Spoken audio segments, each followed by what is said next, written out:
After a long stalemate in Washington, D.C., President Trump agreed to sign a bill to open up the government without any funds for its border wall. I will sign a bill to open our government for 3 weeks until February 15th.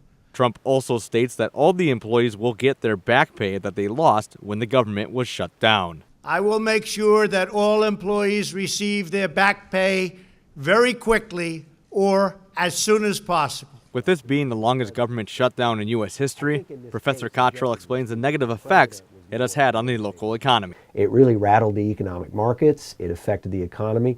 Many small communities that rely on government contractors, they just really faced days and days and days of people weren't going to go out to eat. They weren't going to spend money, And even now, you've got government workers that are waiting for their back pay. Until they get that back pay, they're not going to be buying groceries. They're not going to be going out to eat. They're not going to be doing anything.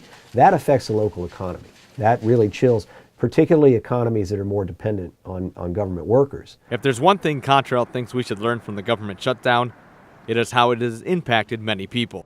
A lot of people before the shutdown went this long, I don't think they appreciated how many Americans are impacted by a government shutdown. A lot of people think of the government as just some kind of other entity that they tend to think, well, good, let the government shut down. Government's a problem, it's not the answer. But then they forget, oh, that's my friend and neighbor who's going to be without a paycheck.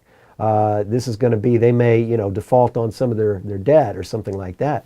And so once you realize the human impact, like, oh, wait a minute, maybe this isn't such a good thing after all. Reporting for UTVS News, I'm Leigh Fender. Help people understand the impact of government and how many things we depend on that are dependent on government regulation, government inspection, government jobs. So.